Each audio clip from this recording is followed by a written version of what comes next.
반갑습니다. 이 코로나 상황이라서 이제 비대면으로 여러분들 앞에서 강의를 하게 됐는데, 대면으로 강의를 했으면 훨씬 더 좋지 않았겠나, 그런 생각을 해봅니다. 나는 경북대학교 윤리교육과의 문성학 교수입니다. 오늘 여러분들하고 같이 공부라 그럴까? 고민해보자 하는 주제가 칸트 실천이성 비판의 관점에서 본 어른됨의 의미, 이런 걸로 알고 있습니다. 칸트는 1724년에서 독일의 퀘니스베르그라는 도시에서 태어나서 1804년에 세상을 떠났습니다. 타계한 분인데, 그 퀘니스베르크는 지금은 소련 영토에 들어가 있어요. 그 당시로는 독일이었지만은. 칸트는 여러분들이 공부를 해서 혹은 책을 통해서 알고 있겠지만,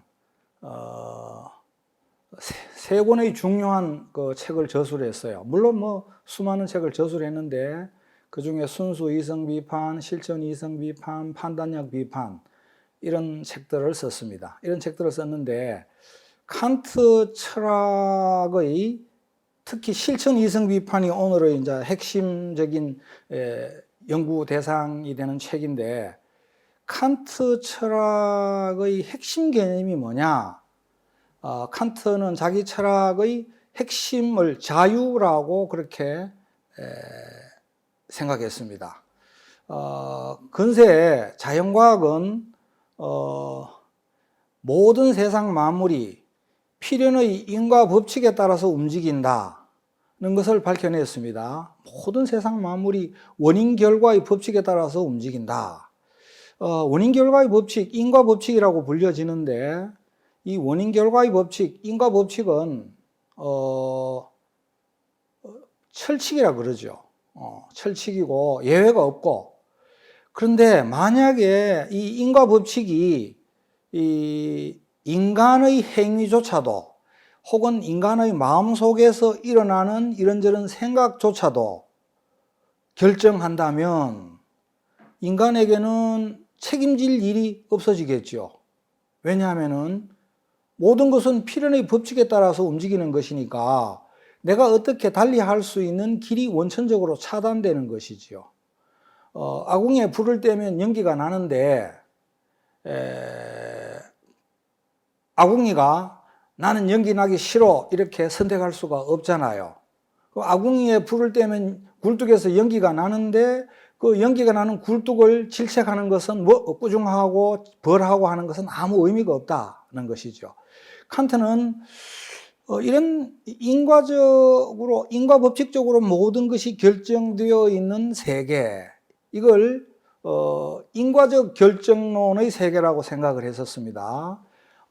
선생님이 어제 뉴스에서 이런 뉴스를 봤어요.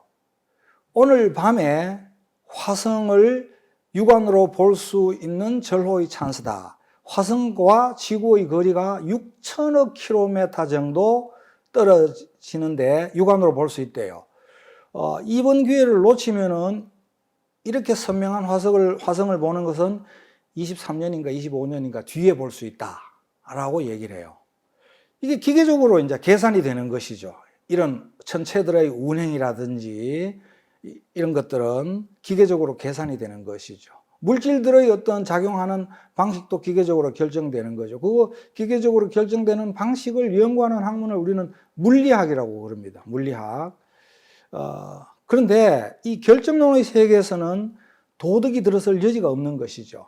칸트는 그래서 인간이 어떻게 하면은 존엄한 존재로서 이 결정론적인 세계에서 도덕적 삶을 영위할 수 있는가, 여기에 대해서 큰 관심을 기울였던 사람입니다. 요즘은 찰스 다윈 이래로, 여러분들이 이미 교과서에서 배워서 알겠지만은 찰스 다윈은 진화론을 주장한 사람입니다. 찰스 다윈은 진화론을 주장하면서 인간과 동물의 질적인 차이는 없다. 단지 양적인 차이밖에 없다. 이렇게 이야기했었습니다. 그런데 진화론자라고 인간과 동물의 질적인 차이를 다 부정하는 사람들만 있는 건 아닙니다. 찰스 다윈과 동시대인이었던 다른 영국의 생물학자는 찰스 다윈과 마찬가지로 진화론적인 생각을 품고 있었어요. 품고 있었는데 그 사람은 진화론적인 입장에 서 있으면서도 인간과 동물의 질적인 차이가 인정된다라는 쪽으로 생각을 가졌던 사람입니다. 찰스 다윈이 종의 기원이라는 이 책을 빨리 출간하게 된 계기도 이 사람한테 학문적인 이니셔티브, 이렇게 우선권을 빼앗기지 않으려는 그런 의도가 작용을 했었습니다. 그런데 이 찰스 다윈의 진화론 이래로 인간과 동물의 질적인 차이를 인정하지 않는 방향으로 이렇게 학문 세계의 바람이라 그럴까, 분위기라 그럴까, 이런 것이 만들어지고 있는데, 그 선봉에 서서 인간과 동물의 질적인 차이를 없애고 심지어는 도덕이라는 것조차도 생물학에 뿌리를 두고 있다. 진화론이지요.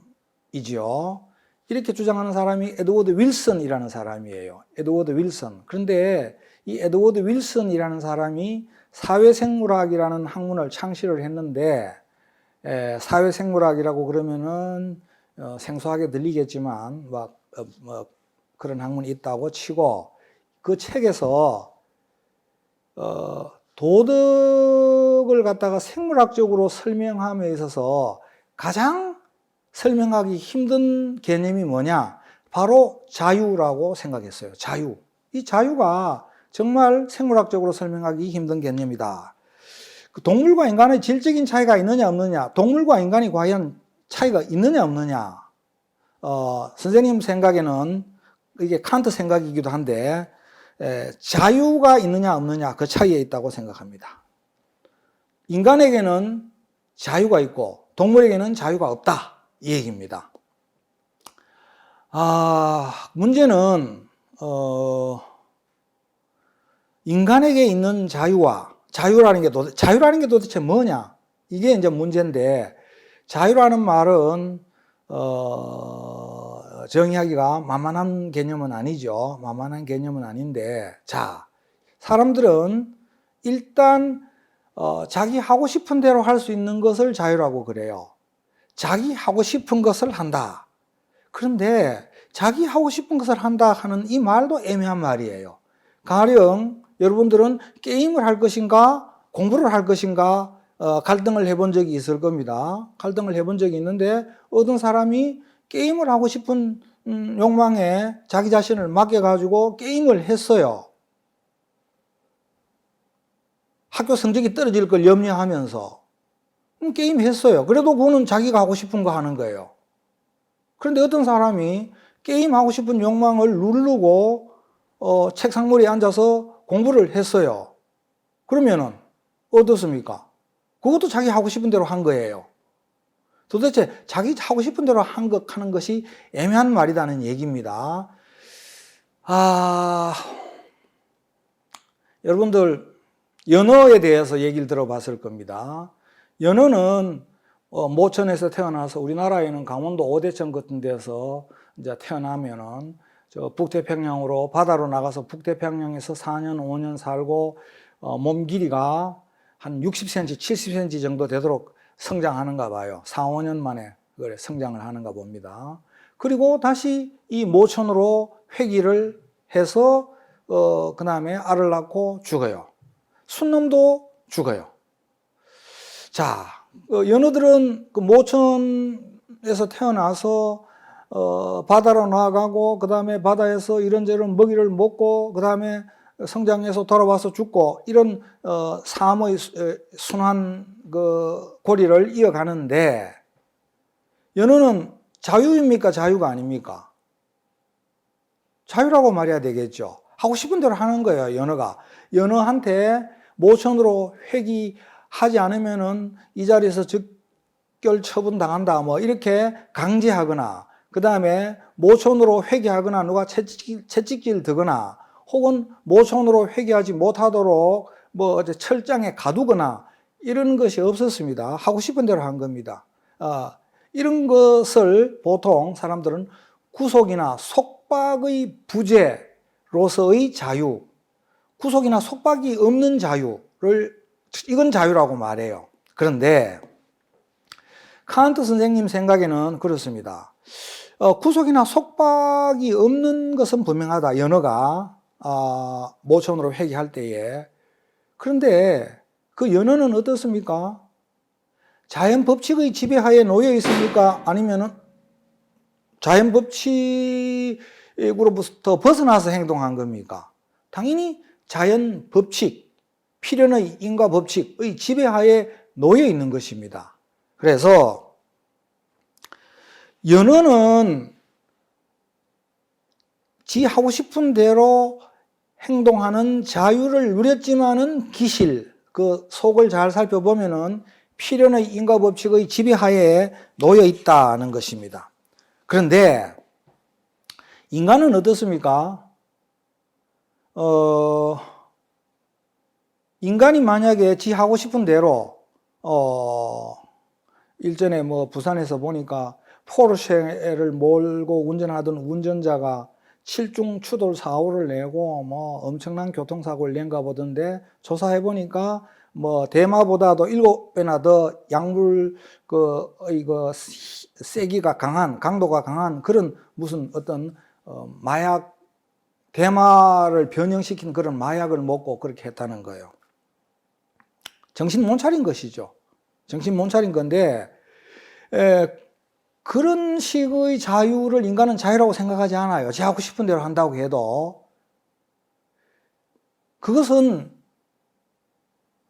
칸트의 입장에서 보면은 실천 이성 비판, 칸트의 입장에서 보면은 자기 자신을 자연 법칙에 종속시킨 필연의 인과 법칙에 자기 자신을 맡겨버린 그런 일이 되는 것입니다. 인간은 칸트 생각에는 자연 법칙 이 내부적인 어떤 욕망, 먹고 싶고 자고 싶고 기타 등등 이런 거 생물학적인 욕망들 있지 않습니까? 이런 자연 법칙을 충족시키고 그 자연 법칙에 따라서 그 욕망에 따라서 살고 싶은 욕구도 있지만 다른 한편으로는 이렇게 사회적인 룰 혹은 내가 내 자신에게 다짐한 룰이 있을 것입니다. 나는 뭐 내일 아침부터 7시에 일어나서 조깅을 30분 동안 하고 학교에 갈 거야 라든지, 안 그러면은 살이 너무 많이 찌는 학생들의 경우에는 이제 밥을 먹을 때마다 밥 반 공기씩만 먹을 거야 라든지 이런 룰을 정합니다. 자기 삶을 규제하는 룰. 그런 룰 사이에서 사람은 갈등을 하는 존재라는 거예요. 그래서 인간에게는 이렇습니다. 자, 연어가 자유롭게 모촌으로 회개하면서 누리는 그런 자유는 인간이 누리는 자유하고는 다른 것이다. 철새나 연어가 이동하면서 누리는 자유는 물리적, 심리적인 그런 구속, 속박이 부재한다. 그렇지만 그것은 아까 선생님이 얘기했듯이 자연 법칙에 철저하게 지배받고 종속되어 있는 자연 법칙의 노예 상태다. 그러나 인간이 자신의 삶을 규제하는 삶의 법칙을 스스로 행사하는 그런 자유는 가령 그런 자유는 이런 자유라고 그랬습니다. 내일 나는 수학 공부가 부족해. 그래서 아침에 5시에 일어나서 이제부터 수학 공부를 보강하고 수학을 1시간 동안 보강하고 학교에 등교할 거야. 이렇게 삶을 스스로 규제하는 삶의 규칙을 스스로 정했습니다. 이때 이런 규칙을 남이 강제해서가 아니고 이렇게 정할 때에 이 자유는 심리학적인 관점에서 말하면 대단히 구속의 상태예요. 왜? 어떤 의미에서 구속이냐? 잠자고 싶고 게으름 피우고 싶은 그 욕망, 그걸 멀리 해야 되고 그것이 힘든 거잖아요. 그래서 인간이 누리는 이 행사하는 자유는 심리학적 관점에서 말하면은 속박이고 구속이에요. 동물들의 경우에는 하고는 정반대죠. 동물들의 경우에는 자유이지만은 알고 보면 자연 법칙에 종속되어 있다. 근데 인간의 경우에는 속박이지만 사실은 인간이 자기 삶을 규제하는 삶의 방식을 스스로 정한 것이기 때문에 그것은 자유이다, 이런 얘기입니다. 그래서 인간에게 있는 자유라는 것이 동물들에게 있는 자유하고는 다른 것이다. 동물들에게는 결국은 자연 법칙에 종속된 상태를 말하는 것이다. 인간은 자연 법칙에 종속되지 아니한 자기 규제의 그런 측면, 스스로 규제하는 그런 측면이 있다. 그래서 인간과 동물의 차이는 자유가 있느냐 없느냐 그 차이다. 그런데 자, 이 자유가 인간에게 도덕의 지평을 열어 보인다. 이게 무슨 얘기냐? 최근에 희대의 탈주범 몇 개월 동안 감옥에서 탈출을 해서 도망자 생활을 했는지 모르겠는데 70 몇 개월 가는 것 같았어요. 최장수 탈주범이었대요. 신창원이라는 사람이 있어요. 그런데 이 사람이 이 감옥에서 뭐 심리학을 공부한다든가 그렇게 해서 자기하고 비슷한 처지에 있는 사람들에게 도움 주기 위해서 그 공부를 한대요. 그러면서 자기 자신을 뉘우치는, 후회하는 그런 말을 했어요. 나는 사실은 죽어도 전혀 아깝지 않은 사람이다. 인간이 그런 인간이다, 이런 얘기죠. 그럼에도 불구하고 이렇게 생명을 이어가는데 앞으로 좋은 선한 삶을 살겠다, 그런 얘기입니다. 자, 그런데 우리가 신창원에 대해서 혹은 지존파 살인사건도 있었는데 여러분들은 들어보지도 못했던 살인사건일 거예요. 사람들을 살인하고 그냥 원한 감정이 있는 사람들이 아니에요. 불특정 어떤 다수, 돈 많은 사람들에 대한 적개심 때문에 무슨 서울의 유명한 그 백화점에서 매출 순위가 높은, 소비 순위가 높은 그런 사람들을 납치해가지고 살해하고 지들이 만든 사설 개인 화장 소각터까지 만들었어요. 그래서 그것을 완전히 소각해가지고 없애버리는 그런 살인, 엽기적인 살인을 했는데 이 지존파 사람들도 이제 있고 흉악범들 많잖아요. 그런데 우리가 이런 생각을 보면 어떨까요? 만약에 선생님이나 지금 이 강의를 듣고 있는 여러분들이나 그 지존파나 신창원과 똑같은 부모를 만나고 똑같은 교우관계, 똑같은 교육, 똑같은 인간관계, 똑같은 가정환경, 그 다음에 혈액형, 기타 모든 걸 DNA, 이 모든 걸 똑같이 물려받고 똑같은 상황에 처한다면 그러면 여러분들이나 내나 똑같이 그 사람들처럼 흉악한 살인범이 될 수밖에 없다고 가정을 해봐요. 쉽게 얘기해서 신창원이나 지존파 살인자들에게 자유가 없다고 가정해본다, 이런 얘기입니다. 그러면 어떻게 됩니까? 우리가 그 사람들을 비난할 수 있겠습니까? 비난하기 힘들어지겠죠. 왜냐하면은 단지 놓여있는 처지와 상황이 달랐을 뿐이지 나도 그 상황에 놓이면 그렇게 된다. 그러면은 또 거꾸로 생각해 볼 수 있습니다. 테레사 수녀같이 훌륭한 분이 있는데 여러분들도 테레사 수녀 같은 그런 가정환경, 교육, 그 다음에 DNA, 인간관계 이런 것을 다 받고 똑같은 상황과 처지에 놓인다고 한다면 테레사 수녀님 같이 그런 훌륭한 일을 누구나 그렇게 하게 된다면 테레사 수녀님의 선행은 칭찬받을 만합니까? 그것도 칭찬받을 만한 일이 아닌 것이 되어버립니다. 왜냐하면 기계적인 일이니까. 결국은 우리가 남을 도덕적으로 평가하고 비난하고 이런 거를 합니다. 그 사람, 그 인간 그잖아. 저런 거는 지옥도 아까워. 이렇게 얘기하고 비난하고 죽어도 싸. 이렇게 얘기를 합니다.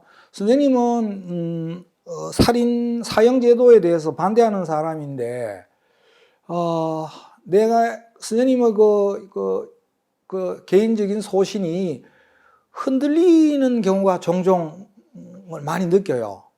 왜 저 사람이 저런 인간을 인간이라고 부를 수 있겠나? 저거 악마가 아닌가? 이런 생각이 들 정도로, 그럴 정도로 이 세상에는 사악하고 극악무도한 사람들이 많이 있잖아요. 많이 있는데, 어찌됐건 그런 비난의 행위는, 비난을 할 때는 어떤 전제를 가지고 있느냐? 내가 너 같은 처지에 놓였다 하더라도 나는 너처럼 그런 식으로 사악한 행동을 하지는 않아. 그런 사악한 행동을 하지 않을 자신이 있어. 뭐 이런 얘기인 것이죠. 달리 말하면은 너는 그 상황에서 지존파건 신창원이건 혹은 유영철이건 뭐 여성을 16명이나 연쇄살인한 유영철이건 너는 그 상황에서 달리 행동할 수 있었어. 이 얘기입니다. 남을 비난하는 거, 이것은 그 사람이 도덕적으로 비난받을 때에 달리 행동할 수 있었음을 전제로 하는 거고, 나도 달리 행동할 수 있었을 것임을 가정을 하는 것이죠. 그래야 비난 행위가 가능한 거 아니겠습니까? 그래서 자유가 없다면은 도덕이라는 것이, 도덕적 비난 행위나 칭찬 행위가 불가능하게 되는 것이죠. 그래서 칸트는 이런 말을 했습니다. 자유는 도덕 법칙의 존재의 근거다. 무척 어렵게 들리는데, 자유가 없다면, 인간에게 자유가 없다면 도덕은 존재할 수 없다, 이런 얘기입니다. 도덕적 평가, 비난 이런 거는 존재할 수 없다, 이런 얘기입니다. 첫 번째, 이제 아까 동물과 인간의 결정적인 차이는 자유다, 이 얘기를 했습니다. 그 다음에 두 번째는 그때 자유다 그랬는데, 이 자유의 의미는 지 기분 내키는 대로 하고 싶은 대로 구속이나 속박의 부재로서의 자유는 아니다는 말을 했습니다. 구속이나 속박의 부재로서의 자유는 아니다. 그러면 그 자유는 뭐냐? 자기 삶을 자기 스스로 규제하는 어떤 능력, 그리고 그 자기 삶을 자기 스스로 규제해놓고 거기에 따르는 능력, 그걸 갖다가 자기 통제 능력이라 그러죠. 자기 통제 능력, 셀프 컨트롤, 자기 규제, 셀프 레귤레이션, 자기 규제, 자기 통제라고 그러죠. 그런 능력으로서의 자유를 말하는 것이다. 살이 너무 찌면 나는 이제 살 너무 많이 찌니까 밥 적게 먹어야 되겠어, 운동해야 되겠어, 이런 거 말입니다. 그 다음에 뭐 영어 공부가 부족하면은 이제 오늘부터 하루에 3개씩 영어 단어 부지런히 외우겠어, 이런 거. 이런 게 자기 규제거든요. 그 다음에 그런 자유가 있기 때문에 인간에게 도덕적 지평이 열린다. 당연히 다른 동물들에게는 도덕이 없겠죠. 인간이 생각하는 그런 도덕은 없습니다.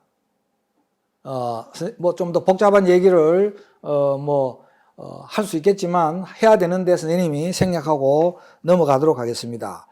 자, 그래서 인간은 자유를 경험을 하는데 어떤 식으로 경험하느냐?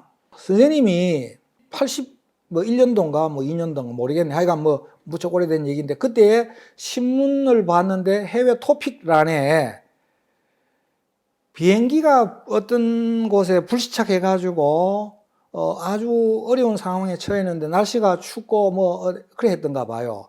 그런데 이제 비행기 안에 있는 비상식량이 소진되고, 그래서 사람들이 이제 노약자들부터 먼저 죽게 되었는데, 사람들은 그 죽은 사람의 시신을 먹고 싶은 유혹에 빠져들게 된 겁니다. 배가 고프면은 죽은 사람의 시신이 음식으로 보이기 시작하는 그런 경지가 있는 것이죠. 배고프다 하는 것도 경지가 천차만별이에요. 지난번에 칠레에서 탄광에서 광부들이 매몰 사건이 터졌을 때도 그 내부에서 그 매몰된 사람들끼리 먼저 죽은 사람의 시신을 먹고 연명하려는 움직임이 있었다고 그래요. 그런데 내부에 그 내부하고 외부하고 연결이 돼가 통신이 연결되면서 구조품이 곧 들어갈 거다라고 하니까 그것이 수습됐다는 얘기입니다. 인간이 북한에서도 고난의 대행군 때 사람 시신을 먹었다는 얘기들이 여기저기서 흘러나오고 있죠. 흘러나오고 있습니다. 더 실감나는 얘기를 선생님이 들은 것도 있는데 생략하고, 어찌됐건 그 중에 어떤 사람 한 사람이 비행기가 불착해가지고 굶어 죽게 된 상황에서도 나는 사람 고기는 먹지 않겠다 라고 스스로 그렇게 규정을 세우고 법을 만든 거예요. 그래서 이렇게 자기 배고프면 음식을 먹는 것, 이것은 필연의 법칙입니다. 사실은 배가 고프면 음식을 먹는 것은 필연의 법칙입니다. 생리적 법칙이잖아요. 생리적 법칙인데 이 사람은 그 생리적인 법칙에 거역을 한 거예요. 나는 배가 고파도 인육을 먹으면서까지 연명하지 않겠다라고 스스로 그렇게 규칙을 만들어서 정한 뒤에 그 다음에 먹고 싶은 욕망을 누르고 자기가 정한 삶의 규칙에 자기 스스로 따른 거예요. 이것이 자유의 경험이라는 얘기입니다. 이게 자유의 경험인 것이죠. 이게 쉬운 게 아닌 거지. 왜 보면은 쉽게 느껴지지 않는 경험이기도 해요. 우리나라에서도 최익현 선생이 대마도에서 굶어 죽은 얘기가 유명하죠. 일본에 저항하고 일본에 반대하는 그런 강력한 항의의 뜻으로 일본 땅에서 나는 음식은 나는 일체 먹지 않겠다. 이렇게 해서 굶어 죽었다고 그래요. 그것도 자기 스스로 정한 것이죠. 두 번째 자유의 경험은 어떤 것이냐? 아까도 얘기했듯이 비난을 해요. 사람이 다른 사람을 비난하고 욕하고 합니다. 약속을 어긴 사람, 상습적으로 약속을 어기는 사람, 그 다음에 남을 사기치고 덩치는 사람, 그 다음에 살인하는 사람, 상해를 입히는 사람, 세상에는 이상하고 회개망측한 사람들이 하도 많은데 요즘은 그런 것들을 다 이제 질병 차원에서 접근해가지고 치료를 해줘야 되는 게 아닌가 이렇게 얘기를 하는데 그렇게 얘기하면은 이제 그것도 일리 있는 얘기인데 그러면은 감옥에 갈 사람은 없고 병원만 자꾸 늘려야 되겠죠. 근데 자기 자신이 스스로에게 사실은 책임져야 돼요. 자, 그러니까 첫 번째 자기 삶을 규제하는 삶의 규칙을 스스로 정하는 것, 그것이 자유의 경험이다. 두 번째, 비난하고 칭찬하는 것, 그것도 자유의 경험이다. 자유가 없으면은 우리는 비난하거나 칭찬하는 것이 의미 없는 일이 되거든요. 의미 없는 일이라기보다도 불합리한 일이 된다는 겁니다. 나도 그 상황에 놓이면 살인하게 될 텐데 내가 살인자를 비난하는 것은 불합리한 일이잖아요. 자유의 경험 세 번째는 뭐냐? 인간은 약속을 해요. 약속할 수 있는 동물이에요. 길 가는 길에서 흩어져 다니는 돌멩이들은 이 사람 발길에 채이고 저 사람 발길에 채이고 이렇게 필연의 법칙에 따라서 굴러가기 때문에 약속을 할 수가 없어요. 약속과 관련해서 선생님이 좀 더 얘기가 걸리겠지만은 약간 그래도 압축해서 재미난 얘기를 하나 하겠습니다. 치타 형제가 있었는데 합동해서 사냥을 했어요. 사냥을 했는데 사냥을 너무 열심히 하다가 결국은 이 형제가 흩어지게 됐어요. 이산가족이 된 거야.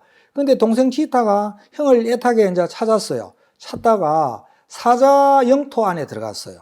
사자 영토 안에 들어갔는데 사자가 치타를 절대로 따라잡을 수는 없죠. 사자는 빨리 달려도 시속 60km하고 치타는 시속 111km 혹은 그 이상 달린다는 얘기도 있어요. 그런데 살금살금 다가가서 급습하니까 결국은 치타가 사자한테 물린 거예요. 치타가 이제 넋을 놓고 형만 찾아가지고 형을 찾다가 사자가 다가오는 것을 눈치채지 못한 거죠. 그런데 이제 치타지도 이제 육식 동물이니까 발버둥 치니까 일단 사자가 나왔어요. 엉덩이를 물었어요. 그런데 치타가 쩔름거리면서 가는데 또 따라가서 치타 목을 또 물었어요. 그래서 치타가 죽는 거예요. 그걸. 근데 나중에는 이제 형이 찾았습니다. 형하고 상봉을 했는데 형이 자기 동생을 보니까 너무 몰골도 이상하고 피도 질질 흐르고 그래서 자기 동생 아닌 것 같으니까 발로 이렇게 툭툭 건드려보고 쳐보는 거야. 그러니까 내 동생인지를 확인하는 작업을 그런 식으로 하더라고. 그러니까 이제 동생이 그 소리를 내지르겠죠. 그래서 그 이제 치타 형이 지 동생인 줄 알았지만 어떻게 손쓸 수가 없잖아요. 그리고 결국은 그 자리를 떠나고 동생 치타는 죽기 위해서 간신히 그늘로 찾아 들어가도 조금 편하게 죽으려고. 땡볕에 이렇게 죽는 것보다는 좀 더 편하겠죠. 자, 선생님이 왜 이 얘기를 꺼내느냐.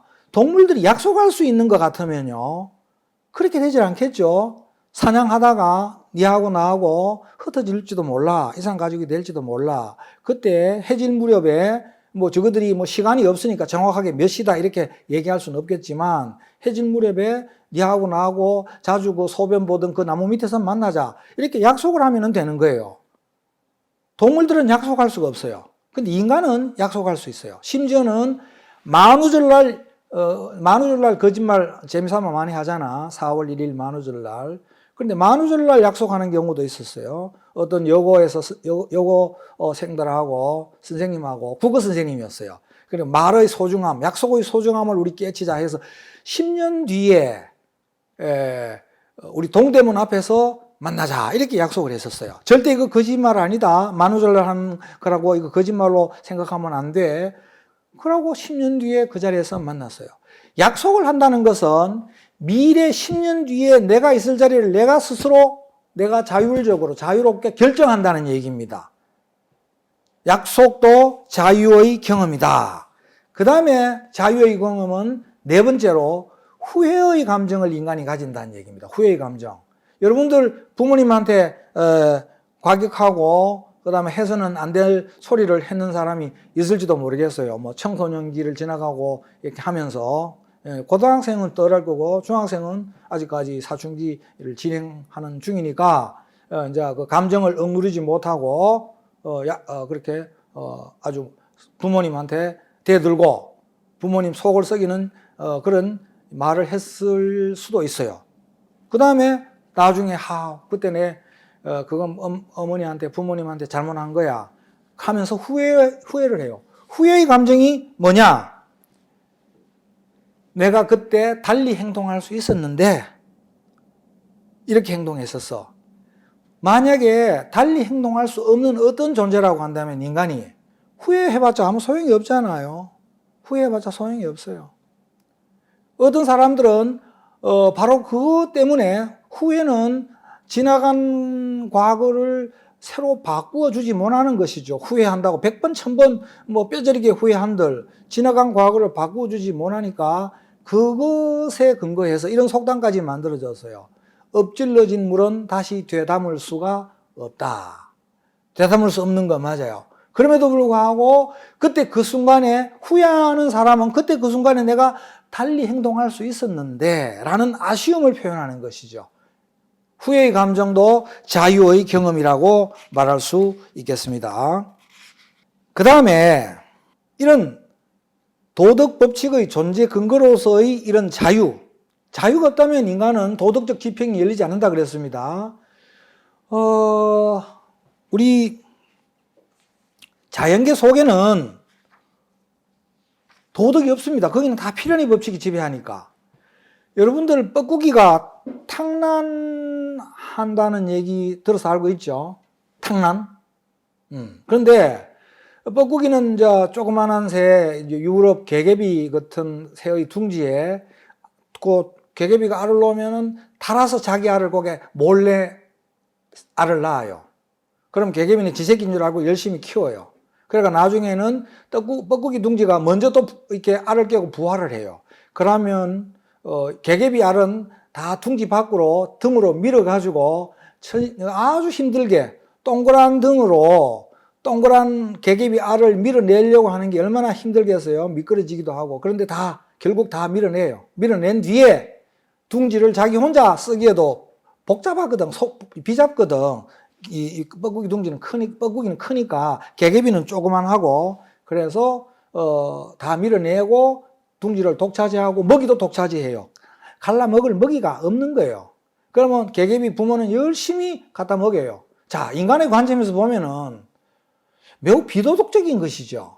그런데 우리가 그 비도덕적인 뻐꾸기라고 뻐꾸기 퇴치 운동 벌이면 되겠습니까? 그럼 뻐꾸기로서는 무슨 말을 하겠습니까? 억울하다 그러겠죠.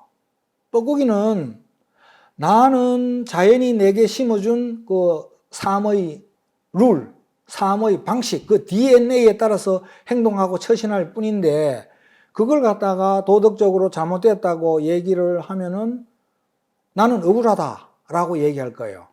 자연 속에는 사기치고 속이고 위장하고 퍼부 그 다음에 빼앗아 먹고 자연 속에는 도덕이 없습니다. 오로지 인간에게만 도덕의 지평이 있다. 도덕적 차원이라는 것이 있다는 것입니다.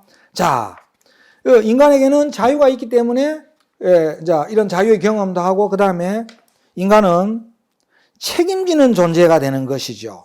책임지는 존재가. 인간 이런 자유의 주체로서 행동하는 이런 인간을 우리는 특별히 인격체라고 이렇게 이름 붙입니다. 인격체. 여러분들이나 인격체죠. 동물은 인격체입니까? 동물은 인격체가 아닙니다. 요즘은 동물 학대하면 안 된다. 동물도 존중해 줘야 된다고 그러는데 그것은 동물들이 인격체이고 도덕적 행위 주체이기 때문에 그렇게 하는 것은 아닙니다. 거기에 대한 또 복잡한 논의가 뭐 있을 수 있는데 그거는 건너뛰고 자, 야생에서는 선생님이 동물 얘기를 많이 하는데 인간은 항상 동물과 이제 대비해서 살펴보면은 인간을 더 잘 이해할 수가 있어요.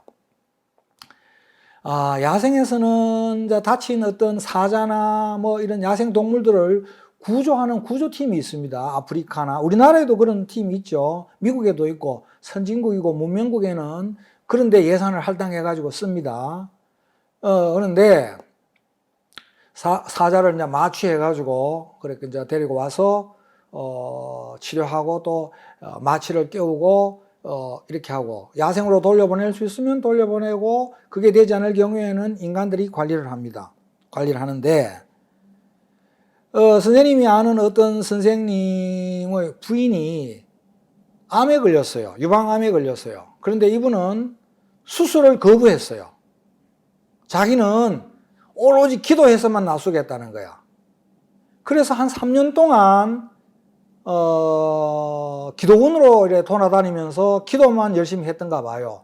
그때 이제 나는 그분의 남편한테 선생님 아는 분한테 그만두지 말고 잘 설득을 해서 치료받도록 하세요. 유방암은 그렇게 사망률이 높지 않은 병이라 그러더라. 그렇게 내버려 두지 말고 설득을 하라고. 그런데 설득이 안 된대요.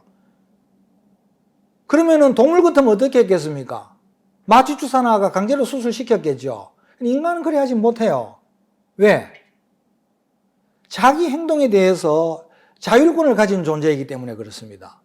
그리고 인간은 그 자유로운 행위에 대해서 책임지는 존재인 것입니다. 책임지는 존재입니다. 내가 수술을 거부했고 그 다음에 그 결과 암이 더 심해져서 죽게 되었으면은 그 사망의 원인을 남 탓하면 안 되는 것이죠. 자기 탓인 것입니다.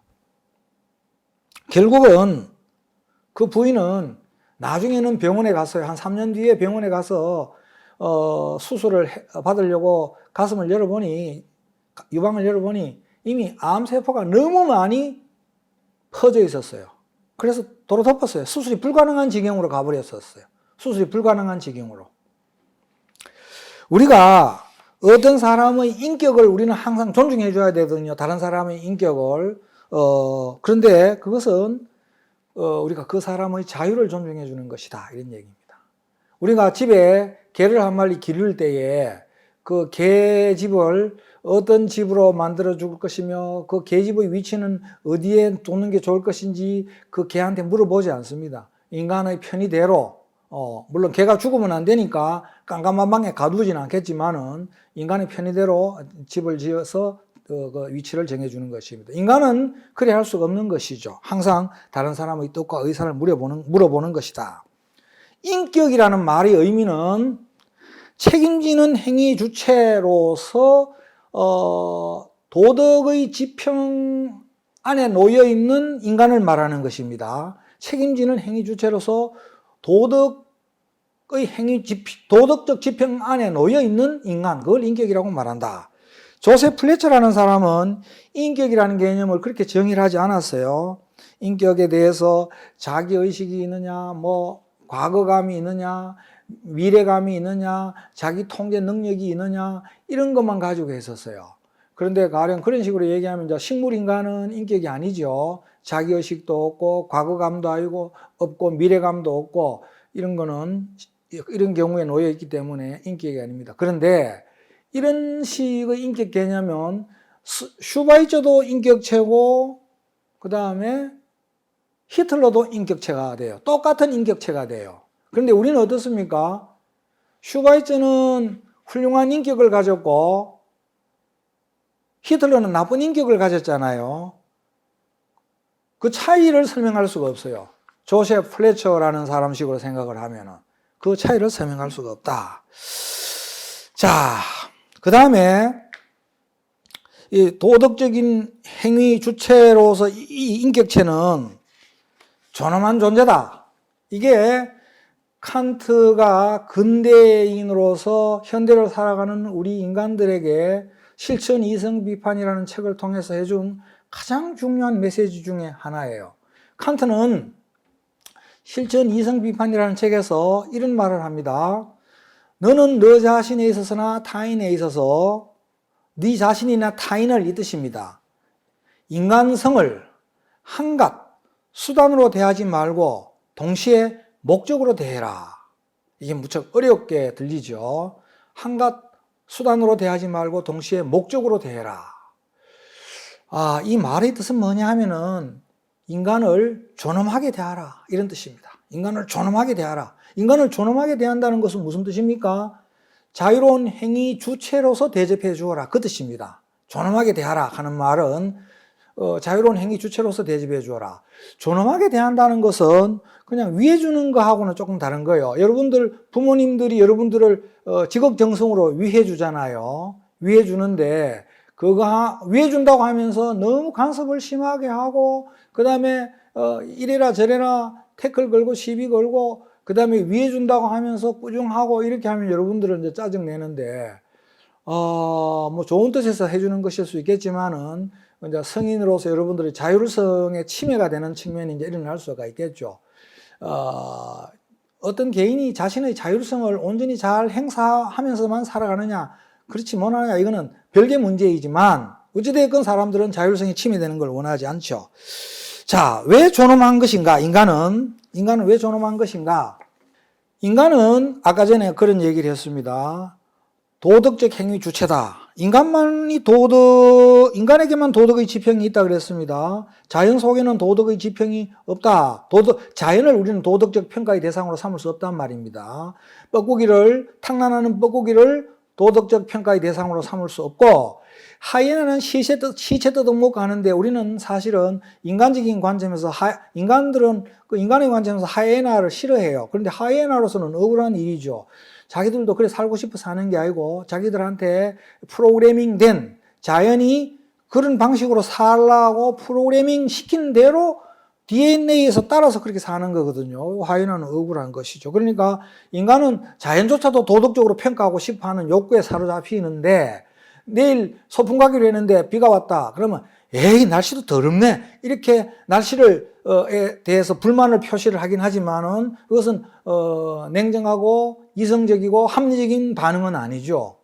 자연은 도덕적 평가의 대상이 아니다 하는 것입니다. 자, 그런데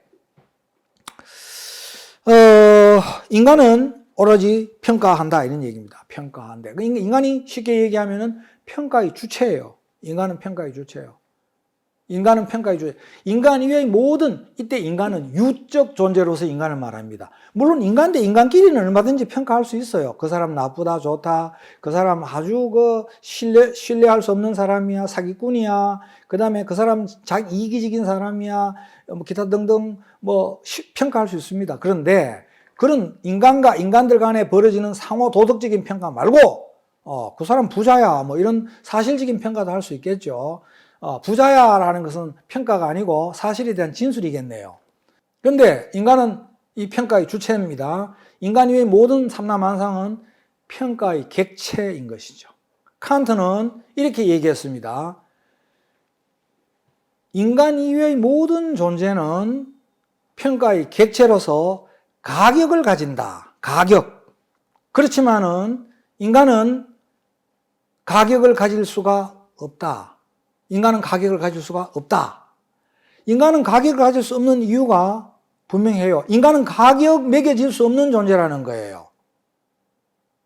여러분들이 선생님이 지금 여기에서 얘기하는 이걸 갖다가 좀 잘 유념해서 들었으면 좋겠어요. 요즘 사람이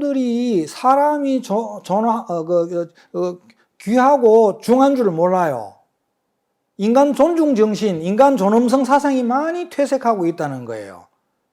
그래가지고 심지어는 7살짜리 그 아이를 자기 친아들이 아니라고 여행용 가방에 집어넣어가지고 자크를 잠그고 거기다가 살려달라고 하는데도 불구하고 뜨거운 김을 이렇게 쏴 부었다 그러던가 그리고 결국은 그 아이가 질식사 당해 죽고 그다음에 자기 자식들을 관리를 제대로 안 해가지고 형제 둘이서 라면 끓여 먹다가 불 나가지고 형이 동생 살린다고 그래가지고 형이 화상을 심하게 입고 동생도 내장 화상을 많이 입었다 해. 내장 화상. 뜨거운 공기를 흡입하면은 그만 내장이 이제 익는 거지요. 그 뜨거운 공기로 말미암아 그걸 내장 화상이라고 그러는가 봐요.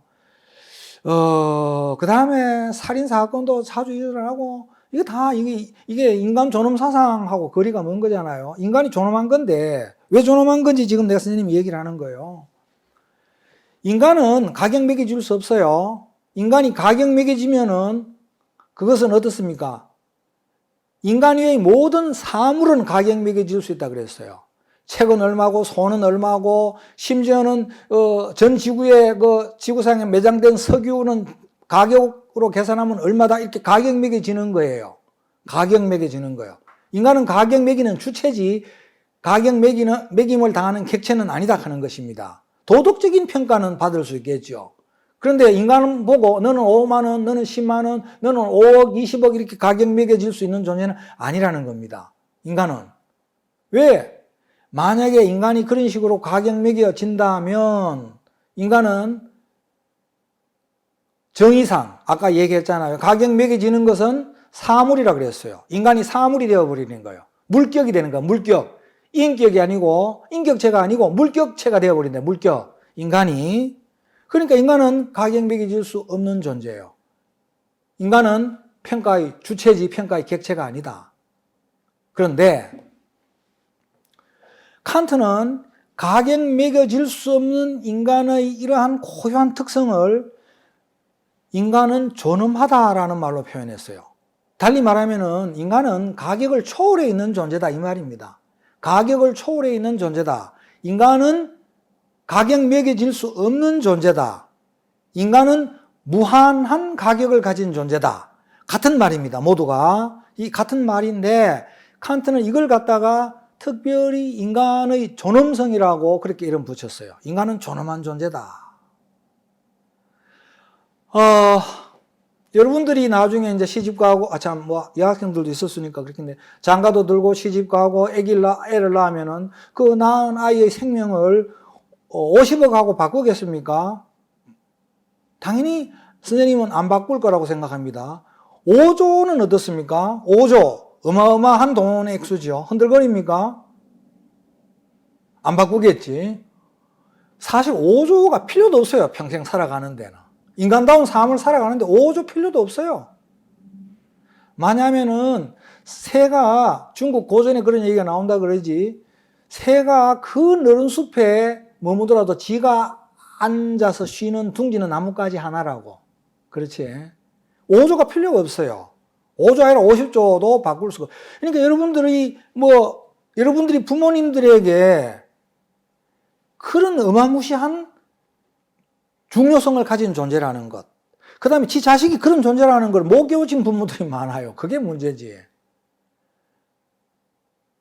여러분들은 존엄한 존재라는 것을 깨우쳐야 돼요. 인간은 존엄하다. 그런데 인간이 가격 매겨줄 수 있다고 한번 생각해 봐요. 얼마나 비참하겠어요. 가령 죽은 참치도 일본에서 25억에 팔린 경우가 있습니다. 그러면 살아있는 인간이 죽은 참치가 25억에 팔렸는데 너는 5억짜리야. 그러면 이 참치카마 못하잖아. 죽은 참치카마. 너무 자존심 상하는 일이죠. 인간은 가격을 초래하는 무한한 가격을 가진 존재라는 것. 그 다음에 가격을 매길 수 있는 존재. 옛날에는 노예처럼 노예를 사물로 다룬 거예요. 그러니까 재산으로. 그건 잘못된 것이죠. 그런데 가격을 매길 수 있다고 한번 생각해 봅시다. 아인슈타인 박사는 5조, 경북대학교 문성학 교수는 1억. 이렇게 매겨진다면 내 같은 사람이 몇 명 죽어야지 아인슈타인 박사 한 사람하고 맞먹겠습니까? 1억이 만 개가 1조니까 5만 명 죽어야 되지. 그러면 그렇게 인간의 생명을 비교하는 게 아인슈타인 박사는 위대하고 훌륭한 분이지만은 이게 아무런 그렇지만은 그래 비교하는 거는 우리 상식이 아닌 것이죠.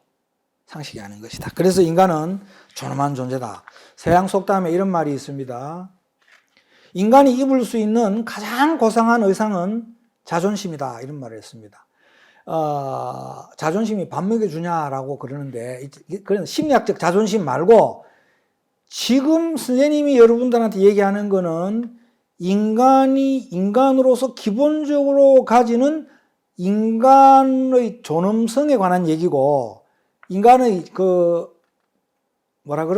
자존감, 철학적 자존감에 대해서 얘기하고 있는 겁니다. 이 철학적 자존감에 대해서, 얼 쇼리스라는 희망의 인문학자가 있었는데, 노숙인들 붙잡아가지고, 노숙인들 서울역에 가보면 막 있는데, 그 사람들 합숙시키는 그런 시설로 데리고 가면은 그 사람들 튀어나온대요.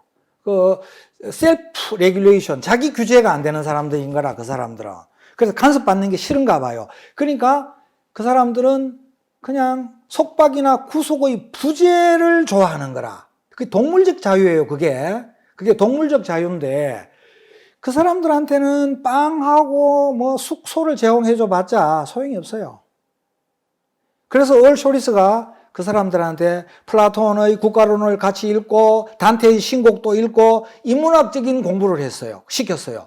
그걸 통해서 얼 쇼리스라는 사람이 한 게 뭐냐, 그 노숙인들 속에 묻혀버린, 잠자고 있는 인간으로서의 그 존엄성, 인간으로서의 철학적인 아까 그 자존감, 그거를 다시 살려낸 거예요. 그게 중요한 거예요. 인간은 항상 그거를 잃지 말아야 된다 하는 인간으로서의 자존감. 그리고 인간으로서 인간은 그런 존재니까 그렇게 귀하게 대접해 줘야 돼요. 서로가 서로를. 그 다음에 그렇게 귀하게 대접받으려면은 그렇게 대접받을 행위를, 도덕적인 차원에서 살아가야 되는 것이죠. 그런 귀하게 대접받을 짓을 해야 된다. 이런 얘기입니다. 자, 그래서 지금까지는 칸트에 대한 얘기들을 선생님이 쭉 풀어서 했습니다. 그 다음에 조금 쉬었다가 하는 게 좋을 것 같아요. 조금 쉬었다가 이 칸트의 이 자유의 개념에서부터 어른이 된다는 게 도대체 뭔가?